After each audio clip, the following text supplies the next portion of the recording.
तो चलिए श्रवण करते हैं वट सावित्री व्रत की कथा। बहुत समय पहले की बात है। मद्र देश के राजा अश्वपति की कोई संतान नहीं थी। उन्होंने संतान प्राप्ति के लिए तप किया और देवी सावित्री की कृपा से उन्हें एक सुंदर, गुणवान और तेजस्वी कन्या प्राप्त हुई, जिसका नाम उन्होंने सावित्री रखा। सावित्री बड़ी होकर अत्यंत रूपवती, बुद्धिमती और धर्मनिष्ठा बनी। जब विवाह योग्य हुई तो स्वयं वर चुनने के लिए वन में गई और वहां उसे सत्यवान नाम के एक युवक से प्रेम हो गया। सत्यवान एक वनवासी राजकुमार था जो अपने अंधे माता पिता के साथ वन में रहता था। जब सावित्री ने अपने पिता से सत्यवान से विवाह की इच्छा जताई तो ऋषि नारद ने बताया कि सत्यवान बहुत ही गुणवान है, लेकिन वह केवल 1 वर्ष और जीवित रहेगा। यह सुनकर भी सावित्री अडिग रही और सत्यवान से विवाह कर लिया। सावित्री विवाह के बाद वन में अपने ससुराल में रहने लगी और अपने सास ससुर तथा पति की सेवा करने लगी। जब सत्यवान की मृत्यु का दिन आया तो वह उसके साथ वन में लकड़ी काटने गई।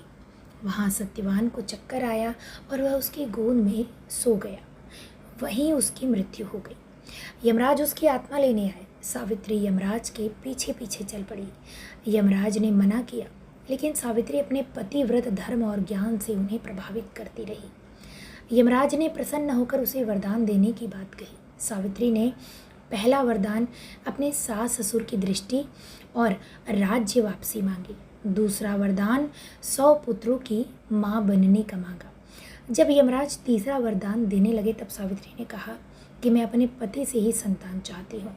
यमराज को अपनी भूल का एहसास हो और उन्होंने सत्यवान को जीवन दान दे दिया।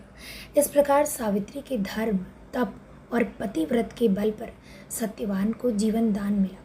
तभी से वट सावित्री व्रत का विधान शुरू हुआ, जिसमें महिलाएं अपने पति की दीर्घ आयु और सुख समृद्धि के लिए वट वृक्षी यानी बड़ के पेड़ की पूजा करती हैं।